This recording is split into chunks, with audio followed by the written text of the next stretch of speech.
मैं तुम्हें अल्लाह उसके रसूल का वास्ता देता हूं, उम्मत बन के रहो, मुस्लिम बन के रहो,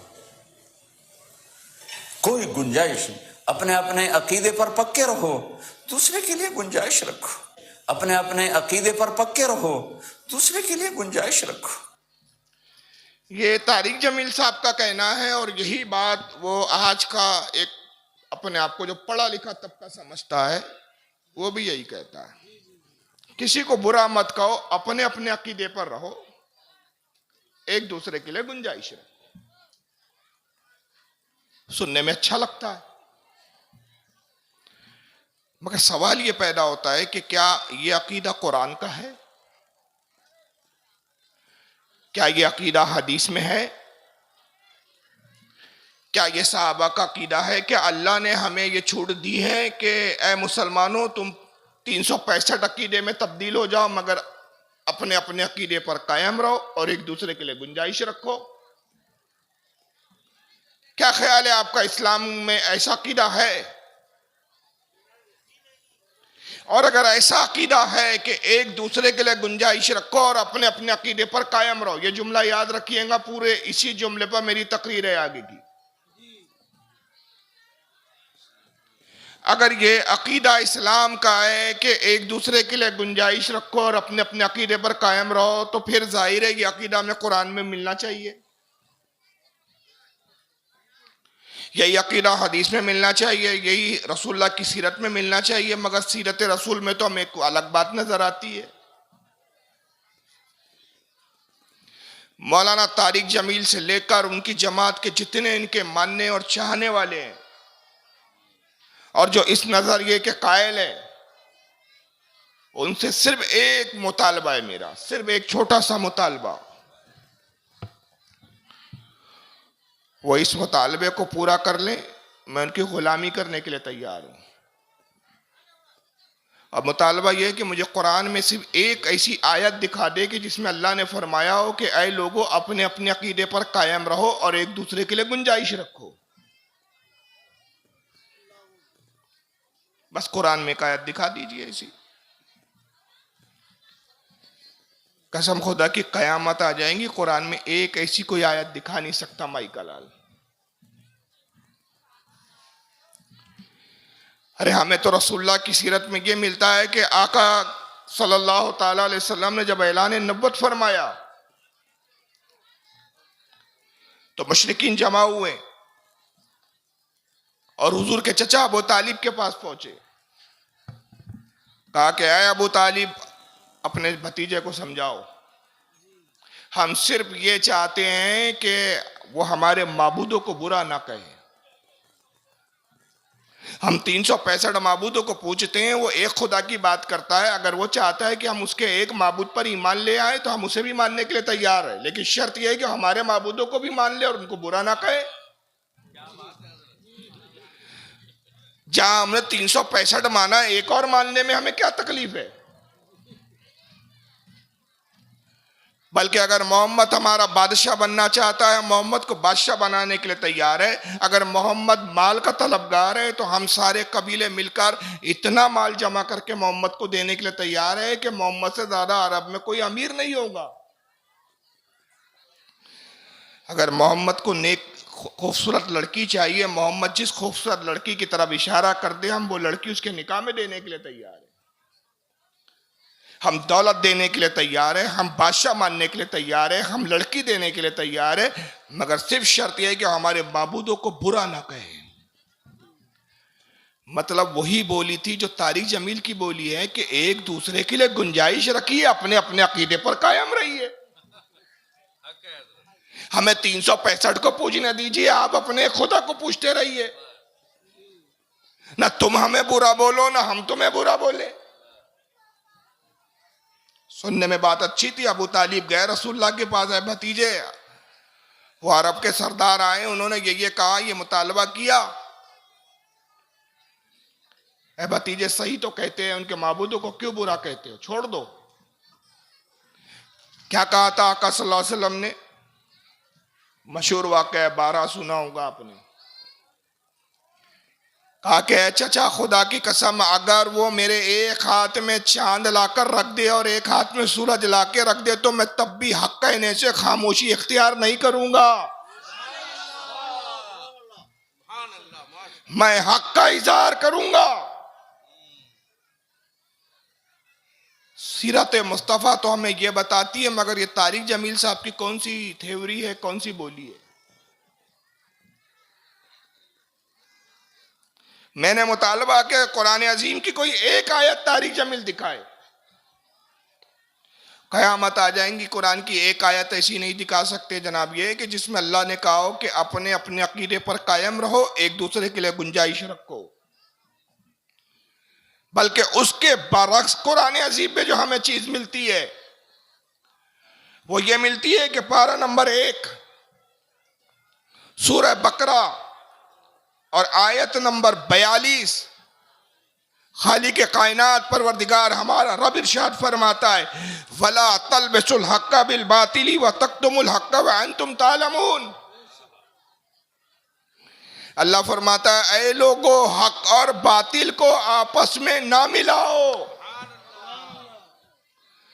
और जानते बूझते समझ रखते हुए हक को ना छुपाओ। कुरान तो हमें यह कहता है कि हक और बातिल कभी एक हो नहीं सकते। कुरान कहता है कि यह थ्योरी नहीं चलने वाली, अपने अपने अकीदे पर रहो। ऐ बातिल, तू अपने अकीदे पर रहे, ऐ हक, हम अपने साथ रहेंगे, एक दूसरे के लिए गुंजाइश नहीं। हक और बातिल में कभी कोई गुंजाइश हो ही नहीं सकती। हक और बातिल को आपस में ना मिलाओ और जानते बूझते हक को ना छुपाओ। और फिर दूसरे मकाम पे कुरान अजीम एक जगह फरमाता है, पारा नंबर 28 सूरह हश्र आयत नंबर 20 में रब फरमाता है, ला यस्तवी अस्हाबुन नारी व अस्हाबुल जन्नह, अस्हाबुल जन्नति हुमुल फाइजून। अल्लाह फरमाता है, लोगों जरा ये तो बताओ, क्या जहन्नम वाले और जन्नत वाले बराबर बराबर हो जाएंगे? बोलिए, हो सकते हैं बराबर? क्या जहन्नम वाले और जन्नत वाले बराबर बराबर हो जाएंगे? हरगिज नहीं हो सकते। जो जन्नत वाले हैं वही कामयाबी को पहुंचे। तो कुरान की तालीम तो हमें कुछ और नजर आती है, मौलवी तारिक जमील की तालीम और कुछ नजर आती है। और आइए इस आयत में कुरान अजीम में रब तबारक व तआला कितने वाज़े अल्फाज में इरशाद फरमाता है। इस आयत के बाद मैं नहीं समझता कि कोई गुंजाइश बचती है कि ऐसे बातिल अकीदे को हम तस्लीम करें। पारा नंबर 10 सूरह तौबा आयत नंबर 23, पारा 10 सूरह तौबा आयत नंबर 23, रब कायनात इरशाद फरमाता है, या अय्युहल्लज़ीना आमनू ला तत्तखिज़ू आबाअकुम व इख़वानकुम औलिया इन इस्तहब्बुल कुफ्र अलल ईमान। ऐ ईमान वालो, खिताब ईमान वालों से, मुसलमानों से, मोमिनों से, ऐ ईमान वालों, अपने बाप और अपने भाइयों को दोस्त ना समझो अगर वो ईमान के मुकाबले में कुफ्र को पसंद करें।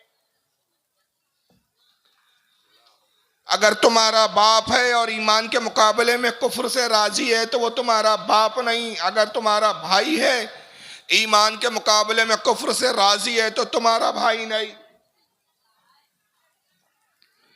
अल्लाह फरमाता है कि बाप का रिश्ता, भाई का रिश्ता, ये सारे रिश्ते तब तक कायम है कि जब हक को हक तस्लीम किया जाए। अगर ईमान के मुकाबले में कुफ्र को पसंद करोगे, रब कायनात फरमाता है कि तुम्हारे दोस्त नहीं हो सकते, तुम्हारा बाप नहीं हो सकता, तुम्हारा भाई नहीं हो सकता। वमन यतवल्लहुम मिनकुम फउलाइका हुमुज़ ज़ालिमून। और जो कोई तुम में से उनसे दोस्ती करे वो उन्हीं में से है। यानी कुफ्र से अगर राजी रहे तो अंजाम और हश्र कुफ्र के साथ ही होगा। तो कुरान अजीम तो वाज़ेह कहता है कि सारे रिश्ते उस वक्त महकम है, मुस्तहकम है, मजबूत है, जुड़े हुए जब तक ईमान का रिश्ता जुड़ा हुआ है। और जहां ईमान नहीं वहां कुफ्र और ईमान में कभी दोस्ती हो नहीं सकती। मगर तारिक जमील साहब की जो बातें होती है वो बड़ी फरेब वाली होती है, और उसी पुरफरेब बात में तारिक जमील आगे एक बात और कहते हैं, उसी के आगे ये भी सुनते चलिए। वो तुम्हें फिरकों में बांट कर गए थे या उम्मत बना कर गए थे? क्यों इस नादान खेल में अपनी जिंदगी बर्बाद करते हो? क्यों? अरे भाई स्क्रीन ही लगा रहने दो यार, हटाओ मत उसको, स्क्रीन पे रहने दो। वो तुम्हें फिरकों में बांट कर गए थे या उम्मत बना कर गए थे? क्यों इस नादान खेल में अपनी जिंदगी बर्बाद करते हो? क्यों नहीं मुसलमान बन के रहते हो? इस उम्मत में इख्तिलाफ शुरू से है, हमेशा रहेगा। यहां तक ना जाओ कि एक दूसरे पर कुफ्र के फतवा। जन्नत में कौन जाएगा? ये तारिक जमील साहब का दर्द है। इस उम्मत में इख्तिलाफ शुरू से रहा है, इस हद तक ना जाओ कि एक दूसरे पर कुफ्र के फतवे। जन्नत में कौन जाएगा? अगर सबको काफिर बोलते रहोगे, सबको ईमान से खारिज करते रहोगे, तो जन्नत तो खाली रह जाएगी। गोया तारिक जमील साहब को अल्लाह ने जिम्मेदारी दी है कि तारिक जमील दुनिया में जब तक हो सारी जन्नत भरने का ठेका तुम्ही ने ले रखा है।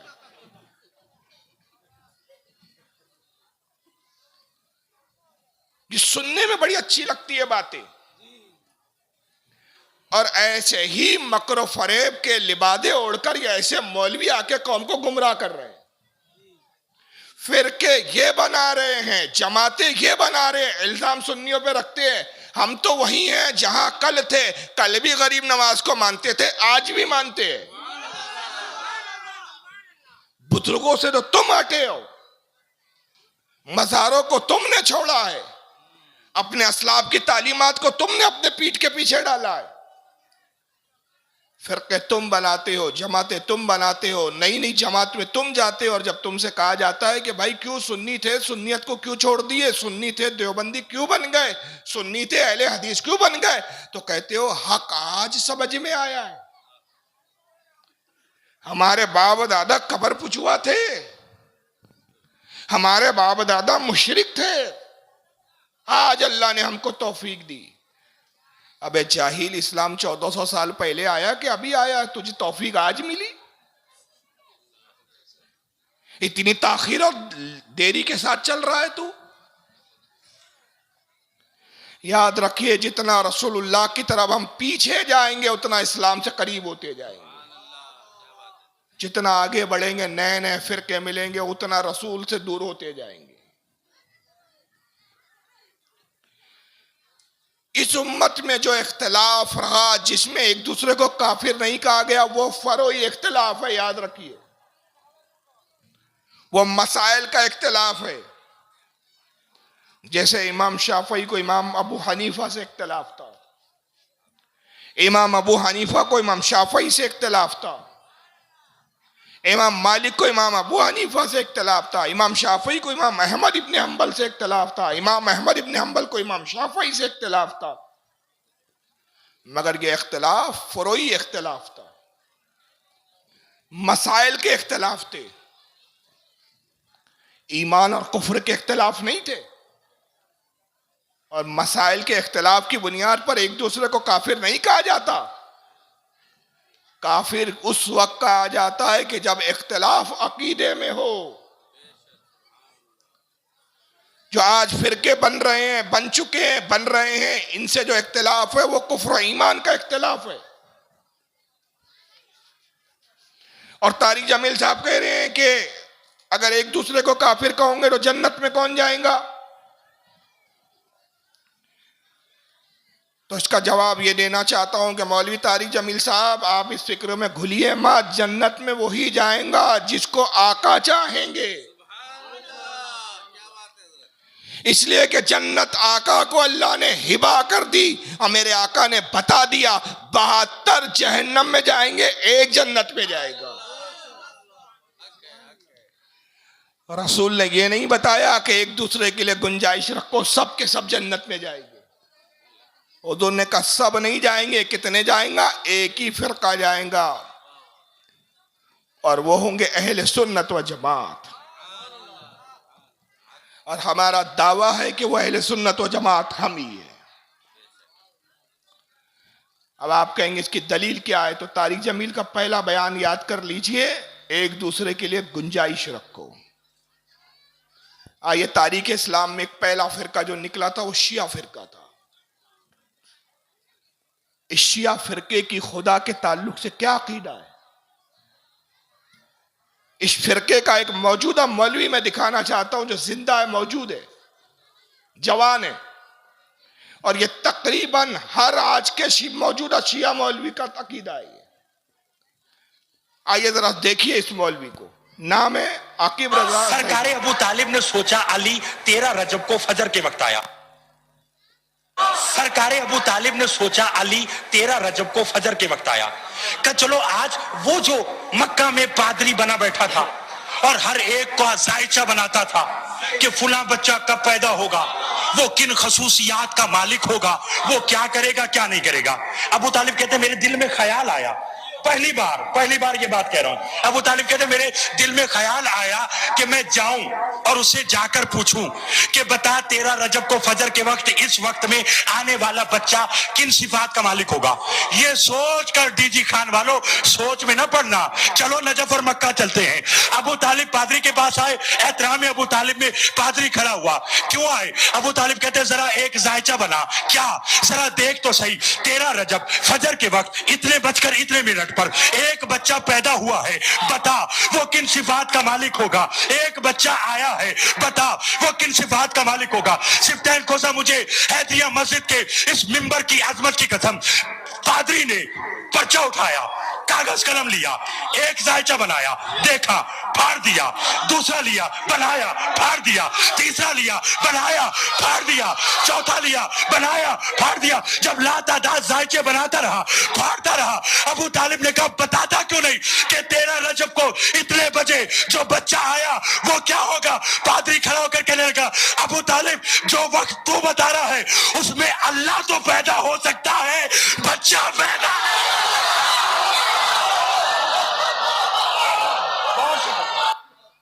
क्या समझे आप? सरकारें 13 रजब को हजरत अली पैदा हुए, ये मौलवी बयान कर रहा है। अली के वालिद अबू तालिब एक पादरी के पास पहुंचे, कहा चलो इससे इस बच्चे का मुस्तकबिल पूछते हैं। कहा 13 रजब इस वक्त इस घड़ी में बच्चा पैदा हुआ, जरा बता तो इस बच्चे का मुस्तकबिल क्या है। पादरी ने कागज उठाया, जायचे बनाया। जायचा समझता है ना? नहीं समझता। ये जो छूछा करने वाले, गैब के इल्म के दावे करने वाले होते हैं, ये डायग्राम बनाते, डब्बे बनाते, उसमें अदद लिखते हैं, उसके हिसाब से वो मुस्तकबिल बताते हैं किसी, उसको कहते हैं जायचा बनाना। जायचा बनाया, लिया, कुछ बनाया, उतारा, लिखा, कागज को मोड़ा, फेंक दिया, दूसरा कागज लिया, फिर जायचा बनाया, फिर फेंक दिया, तीसरा जायचा बनाया, चौथा बनाया, फेंकता रहा। उसी को हिंदू लोग बोलते हैं ना, वो क्या बोलते हैं, कुंडली बनाना, उसी को उर्दू में जायचा बनाना बोलते हैं। आप समझ गए होंगे आप। कुंडली बनाया उसने, एक कुंडली बनाया, फेंक दिया, दूसरी कुंडली बनाया, बच्चे की फेंक दिया, तीसरी, कई कागज की कुंडलियां बनाकर फेंकता रहा। अबू तालिब हैरान हो गए, कहा क्या बात है, कुछ बताता क्यों नहीं, बस कागजों पे उतार रहा है, लिख रहा, फेंक रहा। उसने कहा अबू तालिब जिस घड़ी जिस बच्चे की पैदाइश की तू बात कर रहा है उस घड़ी में अल्लाह तो पैदा हो सकता है, बच्चा पैदा नहीं हो सकता। ये पैदा होने वाला बच्चा नहीं है, ये अल्लाह है। सारा मजमा सुभान अल्लाह कह रहा है। ये शिया में एक ऐसा तबका है, ये नुसैरी फिरका कहलाता है, इसे नुसैरी फिरका कहते हैं। ये शियाओं का फिरका है। ये पुराना फिरका है और आज तक मौजूद है। ये आज के मौलवी है जो वीडियो पे डंके की चोट पर अपने अकीदे का इजहार कर रहे हैं। जाहिर है 1400 साल पुराना तो वीडियो नहीं हो सकता।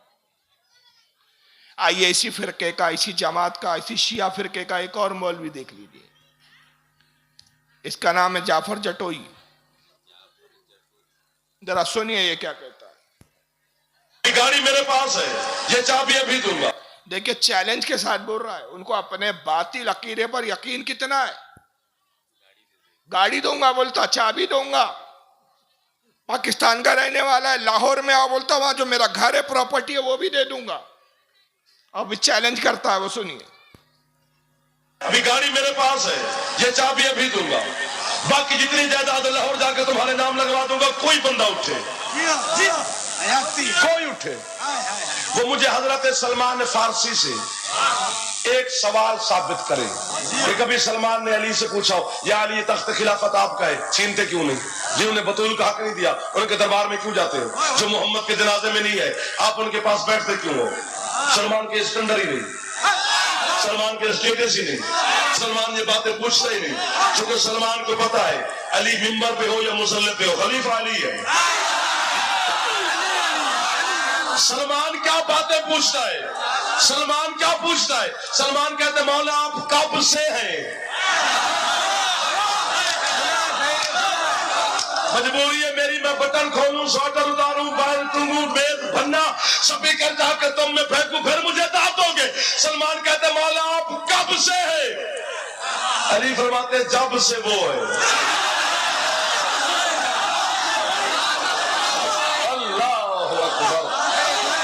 उठाना चाहिए, हाथ बुलंद होना चाहिए ताकि अली तुमसे राजी हो जाए। जब से वो है। अली फरमाते जब से वो है, जब से वो है। चुप करना मुझे सुनना। जब से वो है। अगली बात सलमान ने बड़ी खूबसूरत की। सलमान कहते मौला वो भी था, आप भी थे, जगह नहीं थी, मकान नहीं था, वो कहां रहता था, आप कहां रहते थे? मुस्कुरा के अली फरमाते सलमान मेरे बच्चे तुम्हें घबराने की जरूरत नहीं है, ना उसे जगह की जरूरत है, ना हमें मकान की जरूरत है, बस वो हम में रहता था, हम उसमें।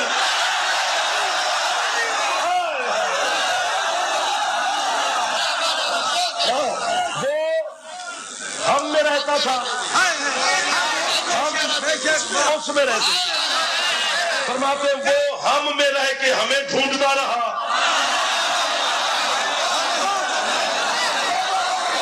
ना, हम उसमें रह के उसे ढूंढते रहे। बस ऐसे सलमान गुजरती रही। सलमान फारसी गाड़ी मेरे पास सवाल नहीं किया तो कहता है अगर कोई साबित कर दे कि सलमान फारसी ने इस तरह के सवाल किया तो गाड़ी भी दूंगा, मकान भी दे दूंगा। सलमान फारसी साहबी रसूल है। अल्लाह की लानत है झूठे पर। सलमान फारसी जैसा जलील कदर साहबी ऐसा सवाल कर ही नहीं सकता। और माज़अल्लाह मौला अली पे तोहमत लगा रहा है कि अली ने ऐसी बकवास की। अस्तगफिरुल्लाह, ला हौल वला, जो खुला शिर्क है। अरे जिन्होंने अली के जमाने में अली को खुदा कहा, अली ने उनको जिंदा जला दिया। और यहां से भी तारिक जमील की वो थ्योरी गलत हो जाती है। अपने अपने अकीदे पर कायम रहो, एक दूसरे के लिए गुंजाइश रखो। अली के जमाने में एक बड़ी जमात पैदा हुई जिन्होंने अली को खुदा का, अली ने समझाया, नहीं माने, अब मौला अली ने उनको जिंदा जला दिया। और इसका जिक्र बुखारी शरीफ के अंदर है। पढ़ा करो मुसलमानों, पढ़ो, जानो अपने अकीदे को। मालूम नहीं है, पढ़ते नहीं हो, इल्म है नहीं, इसलिए जो जैसा आता है, जिधर डमरू घुमाता है उधर चले जाते हो। सलमान फारसी ने पूछा कि अली बताइए आप कब से हैं? अली ने कहा जब से वो है। कहा वो भी था, आप भी थे, जमीन नहीं थी, मकान नहीं था, जगह नहीं थी, तो आप कहां थे, वो कहां था?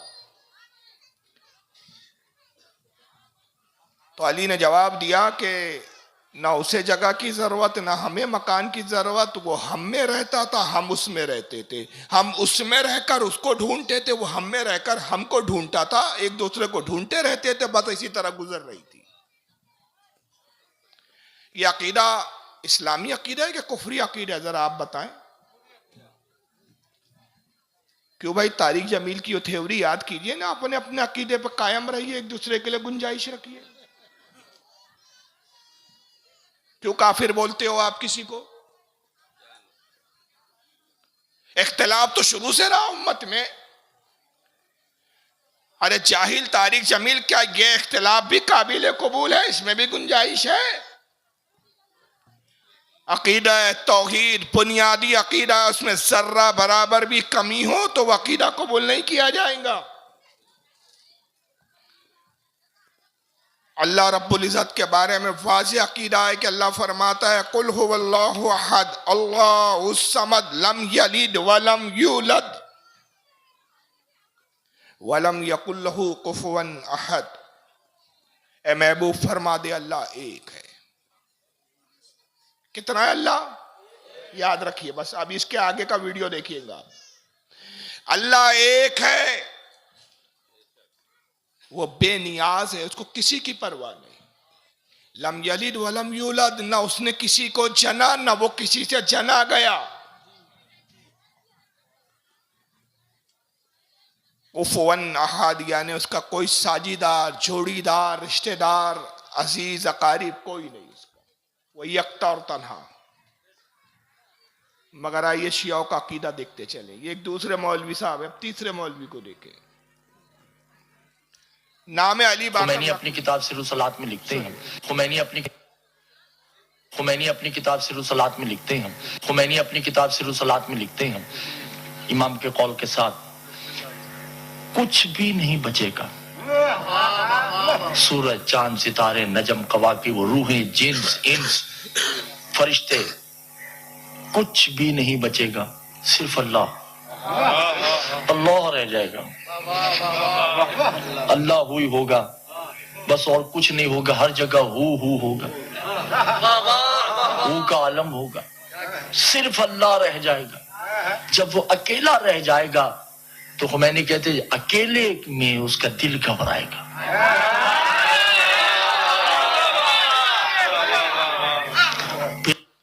यहां रोक रहा हूं, सब फना कर देंगे अल्लाह। कयामत का मंजर बता रहे, कयामत के वक्त अल्लाह ताला सब फना कर देगा। जब सब फना हो जाएगा तो वो अकेला रह जाएगा, हु का आलम होगा, हर तरफ हु, कुछ नहीं, सिर्फ तन्हा अल्लाह। तो अकेले में अल्लाह का दिल घबराएगा।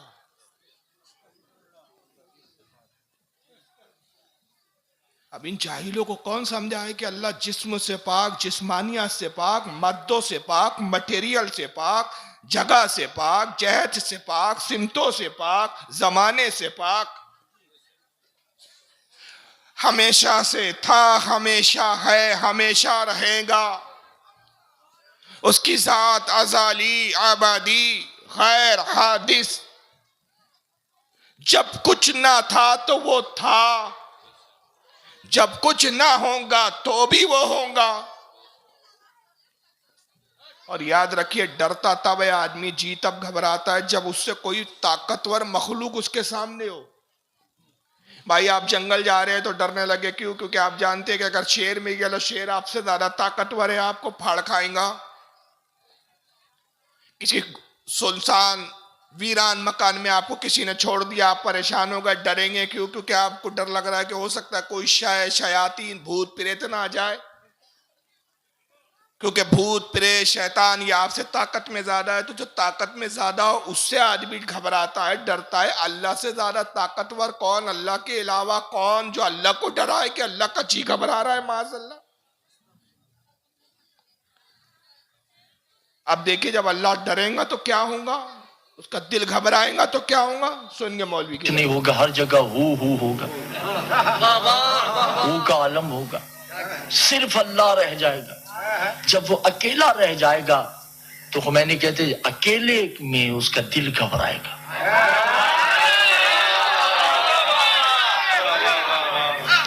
फिर दिल का दिल परेशान होगा, फिर वो आवाज देगा, यतारफ़ ज़ुल्मत ही, कोई है जो तन्हाई में मेरा दिल बहलाए। क्या हो गया आप लोगों को दीदार मोहतरम? कौन है जो तन्हाई में मेरा दिल बहलाए?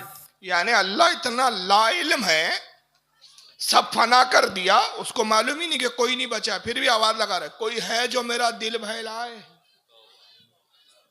ये खुदा नहीं हुआ, कोई बादशाह है, कोई है जो नाच दिखाए, कोई है जो मुजरा करे।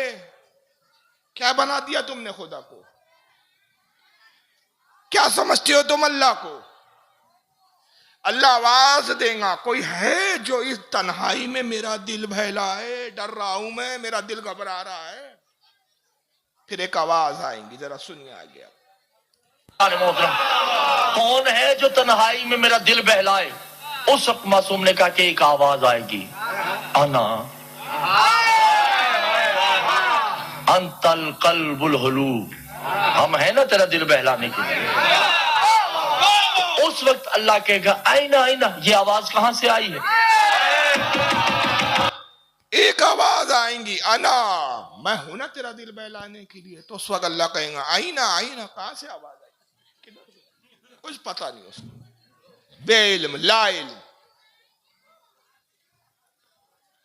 अब ऐसे लोगों को बरेलवी काफिर बोलते हैं, तो सबको परेशानी कि बरेलियों ने मशीन गन लगा रखी है कुफ्र की, इसको काफिर, उसको काफिर, उसको काफिर। जानते समझते कुछ है ही नहीं, अक्ल शऊर से आ रही। तारिक जमील जैसे जाहिलों को सुनते हैं और वही नजरिया लेके चल रहे हैं। एक दूसरे के लिए गुंजाइश रखो, किसी को बुरा ना बोलो, वरना जन्नत में कौन जाएगा? अगर ऐसे लोग भी जन्नत में जाएंगे तो अल्लाह की लानत ऐसे अकीदा रखने वालों पर।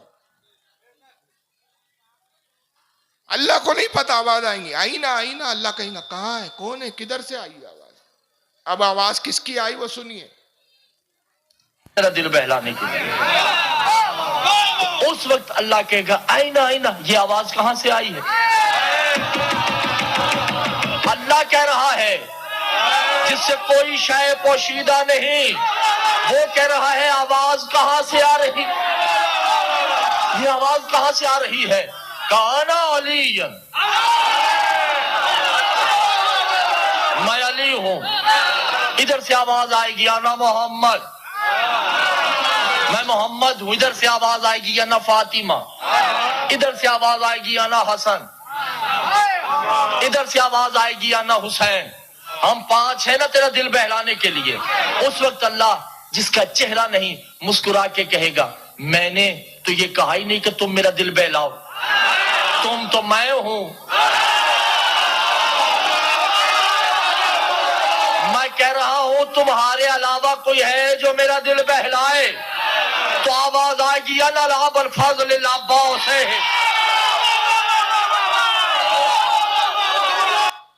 पहली आवाज आएंगी अना अली, मैं अली हूं।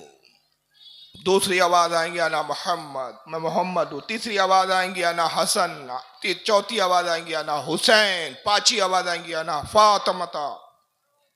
हम है ना पांच तेरा दिल बहलाने के लिए। अल्लाह कहेगा मैंने तुमसे कहा ही नहीं, तुम तो मैं हूं, तुम मैं हूं, मैं तुम हो, एक ही है हम तो। तुम में और हम में कोई फर्क? 6 खुदा है कुल। कुरान कह रहा है अल्लाह एक है, रब फरमा रहा है मैं एक हूं। शिया मौलवी कह रहा 6। अल्लाह का दिल भी घबरा रहा है। तुमसे तो कहा ही नहीं मैंने कि तुम मेरा दिल बहलाओ। तो फिर एक आवाज आएंगी छठी, अना अनल फज़ल अब्बास ही, मैं हूं अब्बास अलंबरदार, तुम्हारा दिल बहलाने के। वो हज़रत अब्बास अलंबरदार आएंगे, वो फिर दिल बहलाएंगे। क्या ऐसे लोगों को भी, ऐसे अकीदा रखने वालों के भी बारे में अकीदा रखा जा सकता है कि एक दूसरे के लिए गुंजाइश रखो? और ये गुस्ताखी की इंतहा है। आपने कभी जिंदगी में अल्लाह की ऐसी बड़ी तौहीन सुने नहीं होंगे आपने। मैं चैलेंज से कहता हूं, सुनिए। ये मौलवी अली नाम है, गुलाम अली इसका नाम है। देखिए क्या खुदा के बारे में इसका क्या अकीदा है, जरा सुनिए। अली अल्लाह नहीं है, अली अल्लाह का खालिक है। अली अल्लाह नहीं है, अली अल्लाह का खालिक है। अल्लाह को अली ने पैदा किया। फिर आगे क्या कहता है जरा सुनिए। नहीं है, अली अल्लाह का खालिक है, अली अल्लाह का रब है, अली अल्लाह का राज़िक़ है, अली अल्लाह से बहुत ऊपर है। अल्लाह की मेराज क्या है? अल्लाह की मेराज यह है कि वो दर सैयदा जल्ले शानहू पर अपनी दाढ़ी से झाड़ू लगाता है।